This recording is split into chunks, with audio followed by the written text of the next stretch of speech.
جانے مسائل تو علماء سے پوچھیں، یہ حکم مبین ہم کو رب سے ملا ہے۔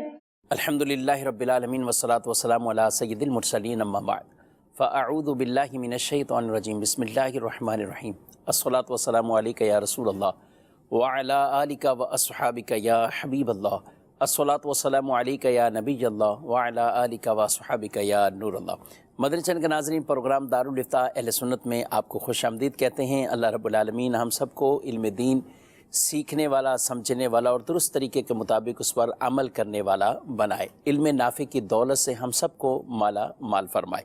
ابتداءً درود پاک کی فضیلت ہمارے پیارے رسول صلی اللہ علیہ وآلہ وسلم کا فرمان معظم علی شان ہے، زینوا مجالسکم بالصلاۃ علیہ فإن صلاتکم علیہ نور لکم یوم القیامہ۔ اپنی مجلسوں کو مجھ پر درود پڑھ کر آراستہ کرو کہ تمہارا مجھ پر درود پڑھنا قیامت کے دن تمہارے لیے نور ہوگا۔ صلو علی الحبیب صلی اللہ تعالی علی محمد صلی اللہ علیہ وآلہ وسلم، صلاۃ و سلام علیکہ یا سیدی یا رسول اللہ وعلی آلک و اصحابک یا سیدی یا حبیب اللہ۔ ناظرین، اس پروگرام میں آپ کے سوالات کو، آپ کی کالز کو ہم شامل کرتے ہیں۔ الحمدللہ آج ہمارے اس پروگرام میں ہمارے بہت ہی پیارے مفتیان کرام اور بالخصوص مرکز الاولیاء لاہور شریف سے تعلق رکھنے والے دارالافتاء اہل سنت کے 3 مفتیان کرام الحمدللہ آج ہمارے اس پروگرام میں وہ شامل ہیں، اور مفتی انس صاحب آپ کو بھی خوش آمدید کہتا ہوں، مفتی محمد عرفان صاحب آپ کو بھی خوش آمدید کہتا ہوں، مفتی ساجد صاحب اللہ آپ کو بھی برکتیں عطا فرمائے، آپ کا آنا قبول فرمائے۔ پہلے بڑھتے ہیں ناظرین کے سوالات کی طرف، دیکھتے ہیں کیا پوچھنا چاہتے ہیں۔ میرا سوال یہ ہے، میں نے سونا بندے کو دیا تھا، اس نے پھر میرے کو یہی سونا کی رقم دے دی، یہ سود ہوگا یا نہیں ہوگا؟ مفتی انس صاحب سے اس کا جواب لیتے ہیں۔ سونا کسی کو قرض دیا تھا اور اس نے اس کے بدلے میں ریٹرن ان کو رقم ادا کر دی ہے، تو کہہ رہے ہیں اس میں بھی کوئی سود کا معاملہ آتا ہے؟ بسم اللہ الرحمن الرحیم۔ اگر تو پہلے طے نہیں تھا کہ اس سونے کے بدلے میں جب تم مجھے قرض واپس کرو گے تو جو اس وقت سونے کا ریٹ ہوگا وہ مجھے دو گے، ایسا کچھ نہیں تھا، بلکہ سونا دیا تھا تو جب دینے کی واپس باری آئی تو اس وقت اس نے اس سونے کے بدلے میں پیسے دے دیے، اور وہ جو قرض دینے والا تھا وہ اس کے اوپر راضی ہو گیا تو کوئی مسئلہ نہیں۔ ورنہ اس مسئلہ میں اصول یہ ہوتا ہے کہ جو جنس قرض دی ہے وہی جنس جو ہوگی وہ واپس ملے گی۔ اسی طرح جس کیرٹ کا سونا ہے وہی جو ہے اتنے ہی مقدار کا، اتنے ہی کیرٹ کا وہ واپس جائے گا۔ لیکن اگر پہلے سے طے نہ ہو اور بعد میں اس کے بدلے میں کچھ اور بھی چیز دے دی جائے یا پیسے دے دیے جائیں اور اس کے اوپر دونوں راضی ہوں تو اس میں کوئی حرج نہیں، یہ سود نہیں کہلائے گا۔ ٹھیک ہے، سونا ایک تو ہے سونا دیا قرضہ، اور عام طور پہ بعض اوقات لوگوں میں یہ ہوتا ہے کہ دیے پیسے ہیں لیکن وہ کہتے ہیں ابھی سونا 1 لاکھ کچھ چل رہا ہے، آپ جب ریٹرن کریں گے تو ہم اسی سونے کا ہی مالیت دیکھتے ہوئے آپ سے قرضہ ریٹرن کریں گے، دیے پیسے ہی ہیں، کیش دیا ہے، تو کیا ایسا ہو سکتا ہے؟ یہ تو شرعاً جائز نہیں نا۔ اچھا، کیونکہ جب پیسے دیے ہیں تو پیسوں ہی کی جنس میں جتنے پیسے دیے ہیں اتنے ہی پیسے واپس جائیں گے۔ ٹھیک ہے، اور اگر یہ طے کر لیں اس وقت جو سونے کا ریٹ ہوگا اس کے مطابق لیں گے تو پھر اس کا بہتر حال یہی ہے کہ سونا ہی دے دیں۔ بعض لوگ کہتے ہیں نا کہ ہماری پیسے کی ویلیو ڈاؤن ہو گئی تو ہمیں قرض کا کیا فائدہ ہوگا؟ تو دیکھیں، قرض پہلی بات تو یہ کہ فائدے کے لیے نہیں ہوتا، قرض خیر خواہی ہے اور یہ صدقے سے بھر کر ثواب ہے، تو اس کو کاروبار کے طور پر نہیں سوچنا چاہیے، اس کو خیر خواہی کے طور پر، نیکی کے طور پر سوچنا چاہیے۔ اگر بہرحال اگر کسی کو ہے کہ یار میرے پیسے آگے ہی مختصر سے ہیں اور اگر وہ بھی کم پڑ جائیں گے تو پھر وہ سونا لے کر سونا ہی دے، تو بعد میں سونا کی سونا ہی اپنا واپس مطالبہ کر لیں۔ جی ٹھیک ہے، ماشاءاللہ۔ عرفان صاحب، کچھ لوگ صدقہ کرتے ہیں اور وہ صدقے میں گوشت ہو یا اس طرح کی کوئی چیزیں ہیں، اس کا طریقہ کیا ہونا چاہیے؟ اور بیسک یہ ہے کہ کچھ اس کو تو یا تو نہر کے کنارے پھینک دیں گے یا قبرستان پھینک دیں گے یا دوسروں کی چھتوں پہ پھینک دیں گے۔ اب جس کی چھت پہ گیا وہ بھی بیچارہ بعض اوقات پریشان ہوتا ہے کہ شاید ہمارے اوپر کوئی دیگر معاملات کرا رہا ہے، کوئی پڑھا کر یہ ہماری طرف پھونک رہا ہے، تو یہ دونوں طرح کے تصور کیسے ہیں، کیا کرنا چاہیے اس حوالے سے؟ دیکھیں، صدقہ اور خیرات جو ہے اس کے اندر جو چیز بنیادی ہے وہ یہ ہے کہ کسی کی حاجت مند کی حاجت کو پورا کرنا۔ تو آپ اگر صدقہ کر رہے ہیں تو وہ کسی نہ کسی کی حاجت کو پورا کرنے والا بنے، نہ یہ کہ اس رقم کو یا اس چیز کو آپ ضائع کر دیں۔ اگر آپ گوشت کو یوں نہر کے کنارے پھینک دے، ویرانے میں پھینک دے، کسی کی چھت پر پھینک دے اور وہ ضائع ہو جائے تو اس کے اندر ظاہر آپ گناہ گار ہوں گے، یہ صدقہ نہیں ہوگا بلکہ آپ کو گناہ ملے گا۔ اللہ اکبر، یعنی یہ گناہ کا کام گناہ کا کام ہے اگر آپ اس کو ضائع کر رہے ہیں، تو لہٰذا اس طرح کا طریقہ اختیار نہیں کرنا چاہیے۔ اور خاص طور پہ پھر جس طرح آپ نے فرمایا ہے کہ جب کسی کی چھت پہ ڈالا جاتا ہے تو وہ پریشان ہو جاتا ہے کہ شاید میرے اوپر کسی نے یہ کروا دیا ہے، تو یوں مسلمان کو تکلیف پہنچانے والا معاملہ بھی آئے گا، ٹھیک ہے، کیونکہ یہ تو چلے گوشت ہے، ویسے بھی کسی قسم کی کوئی گندگی وغیرہ ایسی چیز کسی مسلمان کی دیوار پر یا اس کی چھت پر یا اس کے گھر پہ نہیں گرا سکتے کہ جس سے اس کو تکلیف پہنچے، اور یہاں تو آپ گوشت پھینک رہے ہیں کہ جس سے گندگی تو علیحدہ ہوگی اور دوسرا اس مسلمان کو ٹینشن اور پریشانی بھی لائق ہوگی کہ کہیں میرے اوپر جو ہے نا کسی نے کروا تو نہیں دیا ہے، تو اس لیے اس کی ہرگز اجازت نہیں ہے۔ آپ نے صدقہ کرنا ہے، سیدھے طریقے سے آپ صدقہ کریں، غربا کو، مساکین کو، حاجت مندوں کو گوشت کھلائیں اور اس پہ ثواب کی نیت کریں، اور یہ دعا کریں کہ یا اللہ یہ صدقہ دے رہا ہوں، اس کی برکت سے جو ہے تو میرے پریشانیوں کو، میری مصیبتوں کو دور فرما۔ تو انشاءاللہ تعالیٰ امید ہے، کیونکہ حدیث پاک میں صدقہ دو کہ برائی جو ہے وہ صدقے سے آگے قدم نہیں بڑھاتی، اس طرح کا مفہوم ہے حدیث پاک کا۔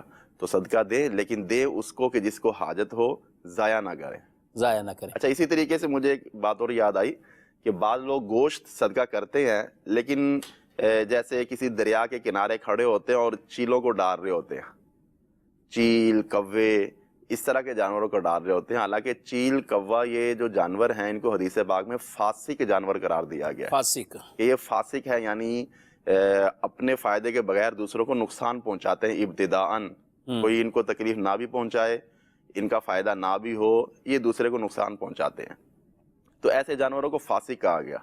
اور فاسق کی دعوت کرنے کو، یعنی اس کو یوں کھلانا باقاعدہ اہتمام کر کے، گویا کہ یہ ان کو بلایا جا رہا ہے، اس کو علماء نے مکروہ قرار دیا ہے۔ ٹھیک، تو اس لیے گوشت صدقہ کرنا ہو تو یوں چیل، کبوں وغیرہ کو نہ ڈالا جائے، ٹھیک ہے، یہی کہ دوسرے پرندے جانور، دوسرے جو حلال پرندے جو جن کو فاسق نہیں فرمایا گیا ان کی بھوک مٹانے کے لیے کر سکتے ہیں، جیسے کتے کے بارے میں حدیث پاک میں فرمایا کہ ایک عورت تھی جو بڑی فاحشہ تھی اور اس نے ایک پیاسے کتے کو پانی پلایا، اللہ تعالیٰ نے اس کی پانی پلانے کی وجہ سے جو ہے اس کو جنت عطا فرمائی، اور حضور علیہ الصلوۃ والسلام نے فرمایا کہ ہر تر جگر کے اندر ثواب ہے۔ ماشاءاللہ ماشاءاللہ، ٹھیک ہے، صدقہ کرنا بہت اچھی بات ہے، اور انداز تھوڑا مختلف ہونا چاہیے، انداز وہی ہونا چاہیے جو شریعت کے طریقہ کار کے مطابق ہے۔ ساجد صاحب، اب صدقہ دیں بھی بعد کا لینے والا گھبراتا ہے، یعنی اگر اس کو صدقہ کہیں تو بھی گھبراتا ہے، صدقہ نہ بھی کہیں تو یہ اس میں بھی دو تصور ہوتے ہیں، ایک تو صدقہ کہا تو سامنے والا کہتا ہے میں صدقہ کیوں لوں،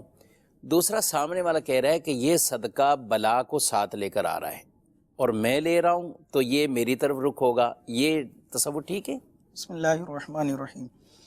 اصل میں صدقہ جو ہے وہ دو طرح کا ہوتا ہے، اول تو ایک جو واجبہ صدقہ ہوتا ہے جس طرح زکوٰۃ ہے یا صدقہ فطر ہے، دوسرا نفلی طور پر صدقہ ہوتا ہے۔ صدقہ واجبہ جو ہے اس کی تو شرائط ہیں کہ آپ فلاں فلاں مستحق افراد کو دیں گے، اس میں تو ہمیں لمیٹڈ افراد جو شریف فقیر کے زمرے میں آتے ہیں ان کو دینا ہوتا ہے۔ باقی نفلی صدقہ جو ہوتا ہے اس میں تھوڑی گنجائش ہوتی ہے، آپ کسی بھی غریب کو یا کسی بھی مستحق کو دے سکتے ہیں، اور اس میں بلکہ اپنے رشتہ دار یا کوئی بھی اگر غنی بھی ہے تو بھی بعض معنوں میں اس کو دینا جو ہے وہ ثواب کہلاتا ہے۔ لیکن یہ جو کنسیپٹ ہوتا ہے کہ صدقہ اگر کسی کو دیا ہے تو بلا اس کے ساتھ آ جائے گی، صدقہ بلاؤں کو ٹالتا ہے، یہ تو احادیث میں مفہوم ہے، لیکن اس کا یہ مطلب نہیں ہوتا کہ بلائیں ٹل کے اب دوسرے کی طرف آ جائیں گی جس نے صدقہ وصول کیا، ایسا نہیں ہے، بلکہ بلا اللہ تعالیٰ کی طرف سے، اس کی مشیت سے جو اس کی طرف آنی ہوتی ہے وہ اللہ تعالیٰ کی قدرت سے، اللہ تعالیٰ کی اذن سے وہ رک جاتی ہے۔ اس رک جانے کو ہم کہتے ہیں بلا ٹل گئی ہے۔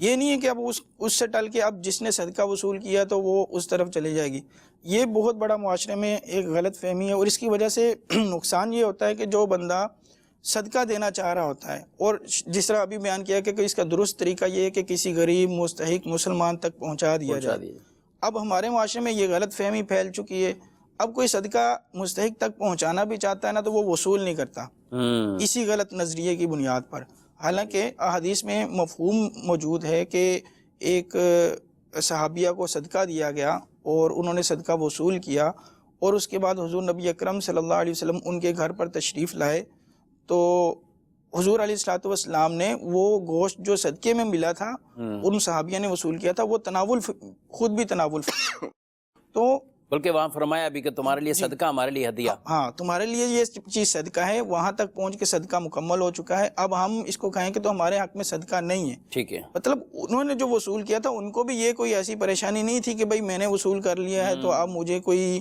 ٹینشن ہوگی. اگر اس طرح کا کوئی معاملہ ہوتا تو حضور علیہ الصلوۃ والسلام خود ہی وہاں پہ ارشاد فرما دیتے تم نہ وصول کیا کرو، اس طرح نہ کیا کرو. تو اس طرح کی کوئی بات نہیں ہوئی، اور یہ ہمارے اسلام میں اس طرح کا کوئی کانسیپٹ نہیں ہے. تو اس چیز کو، غلط نظریے کو معاشرے سے دور ہونا چاہیے. اور یہ آپ بجا فرما رہے ہیں دونوں طرح کے انداز میں کچھ بہتری اور اصلاح لانے کی گنجائش موجود ہے، لینے والے کے بھی. اچھا یہاں یہ بھی ہوتا ہے انس صاحب کہ جب دیا جاتا ہے نا صدقہ، بعض اوقات اس کی کیفیت ایسی ہوتی ہے کہ سامنے والا لینے والا بھی ایک گھن کرتا ہے، اس کی عزت کا خیال یا دیگر معاملات. اب کسی نے بتا دیا کہ بھئی 2 اس میں جو ہے نا وہ کوئی اس میں ایک پھیپھڑا لے لیں، 2 کچھ چھچڑے لے لیں، ایک سری لے لیں، اب وہ یہ شاپر میں ڈال کے کسی کو دیں اس طرح کہ ایک پایا دے رہے ہیں، ایک بکرے کا سر دے رہے ہیں، ساتھ اس کے پھیپھڑے دے رہے ہیں، تو وہ لینے والا بھی بیچارہ پریشان ہوتا ہے بعض اوقات کہ یار یہ مجھے کیوں اس طرح دے رہے ہیں. تو یہ بھی ضروری ہوتا ہے یا اگلے کی ضرورت کو دیکھتے ہوئے کہ وہ اس کے کام بھی آ جائے، اس طرح کی چیز دینی چاہیے؟ دیکھیں افضل صدقہ تو وہی ہے جو حدیث پاک سے ثابت ہے کہ اس زمانے میں جب آقا علیہ السلام کے دور میں صحابی نے پوچھا حضرت سعد نے کہ میں کون سا صدقہ کروں، تو آقا علیہ السلام نے فرمایا الماء، پانی. تو اس کے تحت علماء نے لکھا ہے کہ جس چیز کی ضرورت ہو نا اس بندے کو یا اس معاشرے کو، اس محلے کو، اس چیز کا صدقہ دیا جائے. اور یہ سری پائے جو ہوتے ہیں یہ تو چلے ٹھیک ہے، بعض دفعہ عامل حضرات جو مستند ہوتے ہیں وہ اس طرح کے خاص بھی کرتے ہیں کہ یہ چیز ہی کرنی ہے. تو سری تو عام طور پر جب دی جائے اور کوئی نہیں لے رہا تو وہ بعض دفعہ ان کی دوسری مخلوق کے لیے بھی ہوتی ہیں. اس کا بس یہی ہے کہ روڈوں کے اوپر نہ پھینکے، جہاں جس مستند عامل نے کہا ہے وہاں رکھ دیں، وہ خود ہی جنات وغیرہ اس کو کھا لیتے ہیں. لیکن اگر کسی مستند نے کہا کہ اس کو کھلانا ہے یا ایسا کچھ نہیں کہا، کسی خاص جگہ پہ بھی رکھنے کا نہیں کہا، تو پھر خواہ وہاں کسی بھی جگہ ایسے پھینک دیں گے تو وہ ضائع ہی جائے گی. اس کا پھر یہی ہے، کھانے والے کئی مل جاتے ہیں اگرچہ عام طور پر کئیوں کی فطرتاً نہیں وہ چیز کھانے کی تمنا ہوتی، کہاں وہ سیری لے کر اس کو بنوائے کھائے، بالکل، لیکن کئی کھا لیتے ہیں. پھر یہ اس کی ذمہ داری ہے جب اس کو کسی نے کہا کہ اس جگہ پر پہنچائے، اس کے مستحق کو پہنچائے. ورنہ اصول یہی ہے کہ جس چیز کی اس کو ضرورت ہو اسی کا خدمت کی جائے. اب ہمارے یہاں گوشت وغیرہ میں تو سارے جو ہے نا وہ کراہت محسوس کرتے ہیں اور اس طرح کے نظریات بنائے ہیں کہ یہ صدقہ مجھے لگ جائے گا، لیکن جب پیسے دیں تو تب کوئی نہیں کہتا، تب فوراً اس کو لے لیں گے. تو وجہ یہی ہوتی ہے کہ جب جہاں پیسوں کے ساتھ اگر آنا تو وہ وہاں بھی آنا ہے، بالکل، تو جہاں وہاں نہیں آنا تو یہاں بھی نہیں آنا.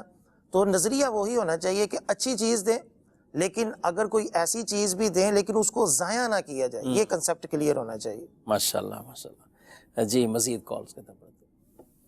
میرا مفتی صاحب کی بارگاہ میں یہ سوال ہے کہ ہماری جو اسٹڈی کی فیلڈ ہے وہ اکاؤنٹنگ سے ریلیٹڈ ہے، تو اس میں ہمیں انٹرسٹ اور دیگر ایسے ناجائز امور کے بارے میں جو ہے وہ پڑھنا پڑتا ہے. پیسے سے پیسہ کیسے بنانا ہے، ان سب چیزوں کے بارے میں جو ہے وہ پڑھنا پڑتا ہے جس میں ناجائز و حرام امور شامل ہوتے ہیں. تو ان کے بارے میں ایسے معلومات حاصل جو ہے وہ کرنا کیا یہ جائز ہے؟ ٹھیک ہے، مزید. میں نواب علی عطاری بات کر رہا ہوں. میرا سوال یہ ہے کہ امام صاحب مسجد میں موجود نہ ہوں اور جماعت کا وقت ہو چکا ہو تو جماعت سے پہلے کیا تکبیر اولیٰ پڑھنا ضروری ہے؟ تکبیر اولیٰ شاید اقامت پوچھنا چاہ رہے ہیں. جی مزید سوال. اخلاق عطاری راولپنڈی سے بول رہا ہوں. میرا مفتی صاحب کی بارگاہ میں یہ سوال عرض ہے کہ سجدے کی حالت میں دونوں پاؤں کی 3 انگلیوں کا لگنا واجب ہے. آیا انگلیوں کا ٹچ ہونا واجب ہے یا انگلیوں کا پیٹ لگنا واجب ہے؟ اگر یہ واجب چھوٹ جائے تو کیا سجدہ سہو واجب ہوگا؟ جزاک اللہ خیر. جی ٹھیک ہے. جی ساجد صاحب، اسٹڈی کھیلنے کے لیے یا ویسے ہی ایسے کچھ کورسز ہوتے ہیں کہ جن میں کچھ بینکنگ نظام، ایک ہے کہ صرف سمجھنا، اس میں جا کے شرکت کرنا، دیکھنا، سیکھنا، ایک ہے باقاعدہ فیلڈ میں کام کرنا. تو ان دونوں میں کوئی فرق رہے گا؟ جی بالکل، دونوں میں فرق ہوگا. ایک ہے کہ عملی طور پر آپ کسی جگہ پہ جا کے سود کا ان کے معاملات جو سودی معاملات ہیں ان کا حساب کتاب کرتے ہیں، ان کے معاہدے تیار کرتے ہیں، تو اس طرح کا جو طریقہ کار عمل ہوگا یہ تو جائز نہیں ہے، بلکہ اس پر لعنت فرمائی گئی ہے حدیث پاک میں۔ اور دوسرا یہ کہ محض اور جسٹ آپ نے اس کی انفارمیشن حاصل کی ہے، تعلیم حاصل کی ہے، اس کو سمجھا ہے کہ یہ کس طرح لوگ کرتے ہیں اور یہ کس طرح کیا جاتا ہے، کیلکولیشنز کیسے کی جاتی ہیں، یہ جو علم ہے یا جو یہ انفارمیشن حاصل کی جا رہی ہے اس میں گناہ نہیں ہے، لیکن جو اس کے ماں بعد اگر عملی طور پر آپ خود بھی اس میں شامل ہو جاتے ہیں اور یہ کام کرتے ہیں تو یہ ضرور حرام کام ہوگا اور اس پر لعنت بھی فرمائی گئی ہے۔ ٹھیک ہے جی عرفان صاحب، مسجد میں امام نہ ہو، اقامت کہہ کر اب کچھ کرنا ہوگا، نماز پڑھیں، کیا کرنی جماعت ہی ہے، کیا کریں گے؟ دیکھیں جب جماعت کروانی ہے اور خاص امام جو پہلے سے مقرر شدہ تھا وہ نہیں ہے، ٹھیک ہے، تو ذرا اب بھی تو کسی نے امام بننا ہی ہے نا، صحیح، تو جماعت کروانی ہے تو اس کے لیے اقامت تو کہیں گے، سنت موقدہ ہے، ٹھیک، تو اس لیے اقامت کہی جائے گی۔ جی اقامت کہی جائے گی۔ اچھا ایک سوال ادھر میرے پاس، کہتے ہیں کہ امام صاحب نہیں ہیں اور جو نمازی حضرات ہیں ان میں داڑھی جو ہے وہ کسی کی اس طرح نہیں ہے کہ وہ ایک مٹھی ہو، داڑھی کم ہوتی ہے۔ اچھا جو کہتے ہیں کہ جو داڑھی والے ہیں ان کی قرات ٹھیک نہیں ہے، ان کو یہ چیزیں معلوم نہیں ہیں اور عمر بھی زیادہ ہے، اور ان میں سے اگر کوئی ایک آدھ ایسا فرد ہو کہ جس کی داڑھی کم ہے، قرات درست ہے، دیگر چیزوں میں کچھ معلومات ہیں، کس کو امام بنائیں گے؟ دیکھیں ایسی صورت کے اندر اس چیز کا لحاظ رکھنا ضروری ہے کہ شریعت نے جو شرائط، واجبات، لوازمات بیان فرمائے ہیں ان سب کا لحاظ رکھنا پڑے گا۔ جس طرح ہم اس شخص کو آگے نہیں کر رہے کہ جس کی قرات ٹھیک نہیں ہے، کس وجہ سے کہ شرع نے یہاں پہ لازم کیا ہے کہ اپنی نماز کے لیے بھی اور امامت کے لیے بھی قرات کا درست ہونا ضروری ہے کہ جس سے معنی فاسد وغیرہ معاملات نہ بنتے ہوں۔ اسی طریقے سے شریعت نے یہ بھی چیز لازم کی ہے کہ جس کو امام بنانا ہے، امام اتنا بڑا اہم منصب ہے کہ اس کی نماز کے ساتھ بقیہ سارے مقتدیوں کی نماز جڑی ہوئی ہوتی ہے۔ امام کو حدیث پاک میں امام ضامن فرمایا گیا کہ امام جو ہوتا ہے وہ ضامن ہوتا ہے، جو مقتدی ہوتے ہیں ان کا ایک نمائندہ ہوتا ہے اللہ تعالیٰ کی بارگاہ کے اندر، ٹھیک ہے، تو بڑا ایک اہم منصب ہے۔ اور علماء نے یہ فرمایا کہ آگے کسی ایسے شخص کو کھڑا نہیں کرنا کہ جو شریعت کے احکامات کی پاسداری نہیں کر رہا، سر عام جس کو ہم فاسق مولین کہتے ہیں، لہذا ایسا شخص بھی امامت کے مسلح پہ کھڑے ہونے کے لائق نہیں ہے۔ جس طرح جس کی قرات درست نہیں اس کو ہم نہیں کھڑے کر رہے، تو اسی طریقے سے جس کی داڑھی مکمل نہیں ہے کہ وہ ترشواتا ہے، مٹھی سے کم کرواتا ہے یا منڈواتا ہے، اس کو بھی ہم آگے نہیں کھڑا کر سکتے۔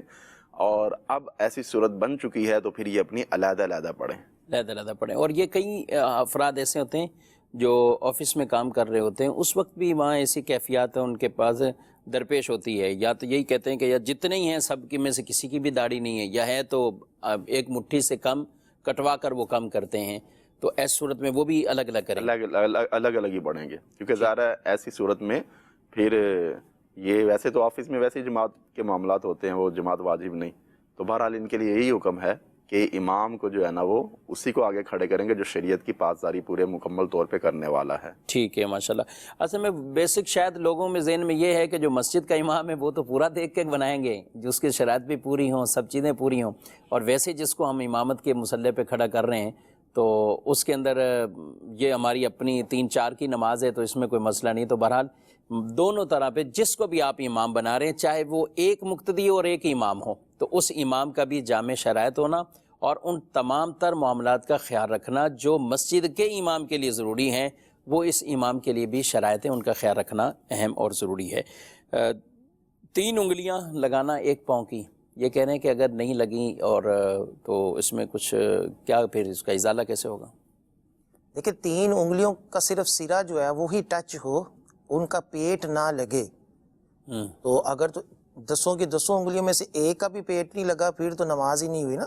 ٹھیک ہے، اور اگر 3 دونوں پاؤں کی 3 نہیں لگیں تو پھر یہ واجب ترک ہوا، کیونکہ حدیث پاک میں آقا علیہ السلام کی، بخاری مسلم کی مشہور حدیث پاک ہے کہ مجھے 7 اعضاء کے اوپر سجدہ کرنے کا حکم ہے، اس میں دونوں پاؤں بھی آتے ہیں، دونوں گھٹنے بھی ہیں، ہاتھ بھی ہیں، دونوں ہاتھ، اور یہ ناک اور پیشانی، یہ سارا سجدے اسی کے ساتھ ہوگا۔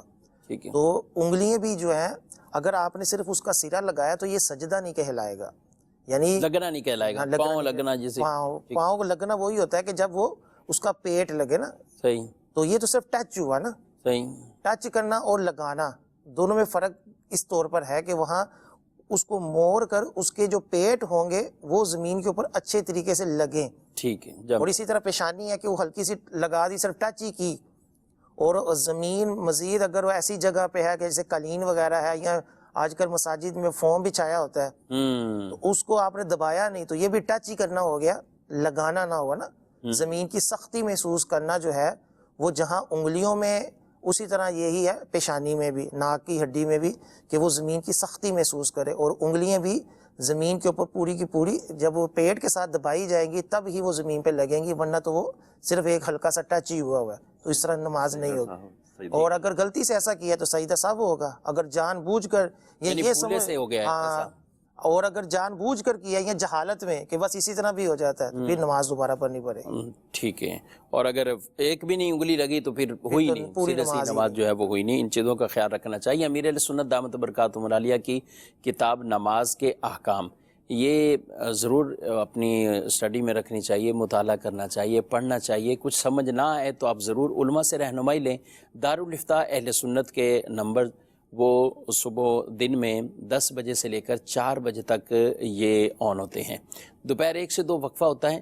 اس کے علاوہ یہ 5 گھنٹے مسلسل سروس جو ہے وہ آن رہتی ہے. آپ اس پر ضرور اپنے شرعی معاملات کے لیے، چاہے وہ کاروبار کے لیے ہوں، چاہے وہ کسی ملازمت، تجارت، اپنے عبادات کے حوالے سے ہو، یا کوئی اور معاملات ہو، شادی، نکاح، طلاق، کئی اور اس طرح کے مسئلے مسائل، تو آپ اس پر اپنے اہم اور ضروری مسائل کے لیے ضرور آپ رابطہ فرمایا کریں اور رہنمائی حاصل کیا کریں گے. آپ جس شہر سے تعلق رکھتے ہیں، اگر وہاں دارالفتاء اہل سنت کی باقاعدہ شاخ موجود ہے، دارالفتاء اہل سنت ہے، تو آپ جایا کریں دارالفتاء کے پاس جو ہے وہاں جا کر بھی اپنے معاملات میں. اور کئی ایسی چیزیں ہوتی ہیں جن پہ شرعی طور پر آپ تحریری فتویٰ لیں گے تو وہ زیادہ مؤثر ہو جاتا ہے. اور اس کے لیے دوسروں کو سمجھانا، فیملی کو سمجھانا، یا جہاں بھی آپ مسجد میں بھی کسی کو سمجھا رہے ہیں تو وہ اس کے لیے بڑا ایک آسان طریقہ یہ ہے کہ اس کا آپ باقاعدہ فتویٰ حاصل کریں. کئی مسجدوں میں فوم والے قالین بچھا جاتے ہیں. اب تو چل رہا ہے میرے خیال آپ کے لاہور میں اور ان پنجاب میں زیادہ ہوتا ہے، سردی بھی زیادہ ہوتی ہے.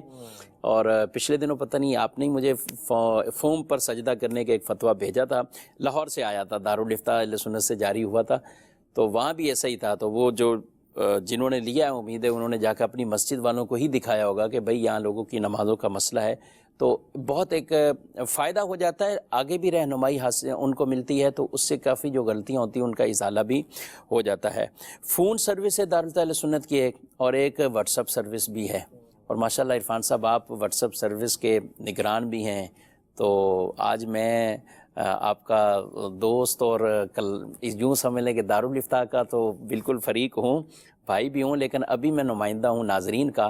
ایک شکایت کرنی ہے کہ یہ واٹس اپ کے جوابات کیوں نہیں آتے، یا کیا مسئلہ ہے، یہ کیا طریقہ کار آپ کا ہے، اور کس طریقے پر بھیجیں. ہو سکتا ہے بھیجنے والے کوئی کچھ غلطی ہو رہی ہو، تو اس سروس کے بارے میں تھوڑا سا بتائیں.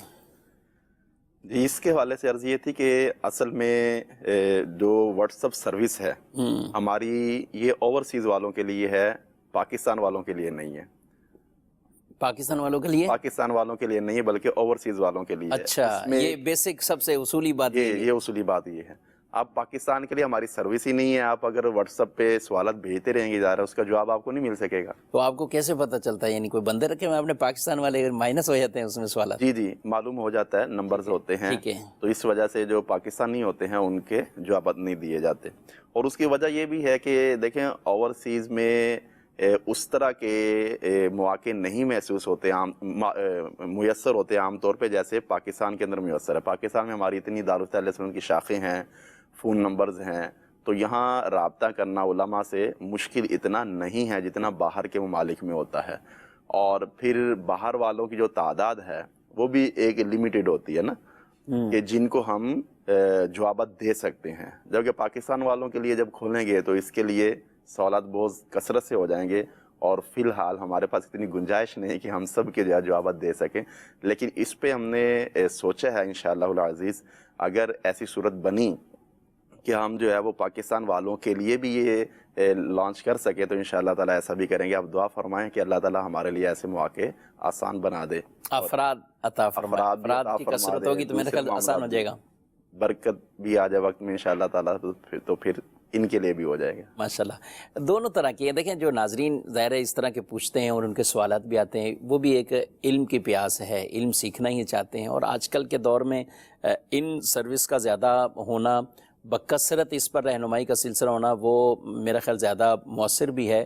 تو آپ نے نیتیں کی ہیں ماشاءاللہ, مزید اس شعبے کو آپ آگے بڑھائیں, افراد کی بھی کثرت کریں, پاکستان والوں کے لیے بھی اور دنیا بھر کے لوگوں کے لیے یہ رہنمائی کا سلسلہ ہو.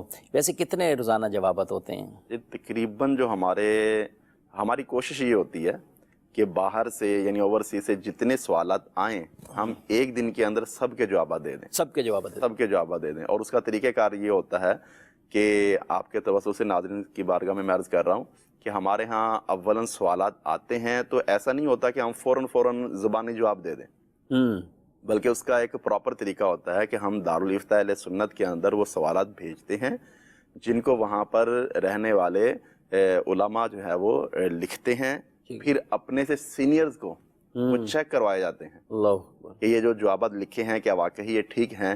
وہ پھر اس کو چیک کر کے اس کی اصلاح کر کے پھر جو ہے واپس بھیج دیتے ہیں جن کے پاس سوالات آئے تھے. تو یوں ریٹن اچھے طریقے سے رہنمائی کر کے اس بندے تک پہنچائی جاتی ہے, کیونکہ یہ ہماری ذمہ داری بنتی ہے کہ جب اس نے ہم سے سوال کیا ہے تو ہم اس کی اچھے طریقے سے رہنمائی کریں, نہ یہ کہ جلدی دینے کے چکر میں اس کو غلط جواب پہنچا دیا جائے. تو بجائے اس کے کہ جلدی جواب پہنچے, غلط پہنچے, اس سے بہتر ہے کہ تھوڑا لیٹ ہو جائے لیکن اچھا جواب جائے. ٹھیک ہے. کتنے دن لیٹ کرتے ہیں ویسے اس میں, کتنے دن؟ یہ ہمارا یہ اصول ہوتا ہے کہ ایک دن سوال وصول ہوا, ٹھیک ہے, اگلے دن ہماری ذمہ داری ہے کہ اس بندے تک پہنچانا ہے. ماشاءاللہ بہت اچھا. پہلے تو 3 دن ہوتے تھے, اب کچھ اور اپنی جس کو کم لکھ کر. جی ایسا ہی یہ ہماری کوشش ہوتی ہے کہ پہلے دن جب سوال وصول ہوا پہنچا دیا جائے اور اگلے دن تک اس کو جو ہے وہ جواب پہنچا دیا جائے. یہ حتی الامکان ہماری کوشش ہوتی ہے. یہاں بعض سوالات ایسے ہوتے ہیں کہ جو قابل تحقیق ہوتے ہیں,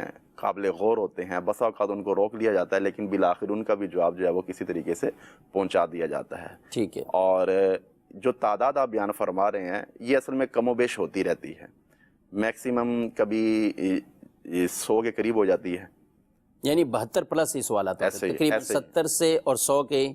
اور یہ بھی آپ نے جو کہا کہ باقاعدہ لکھنے پھر ان کی چیکنگ کرنے, تو یہ پورا ایک نظام عملہ ہوگا. کتنے 10-12 افراد ہوں گے جو جواب دے رہے ہوں گے تقریباً, ایسا ہی ہے, یہ لکھ رہے ہیں اور ان کا ایسا ہی ہے. بعض دفعہ دلیل بھی دینی پڑتی ہے ظاہر ہے, تو اس میں جزیات کے ساتھ, حوالہ جات کے ساتھ بھی.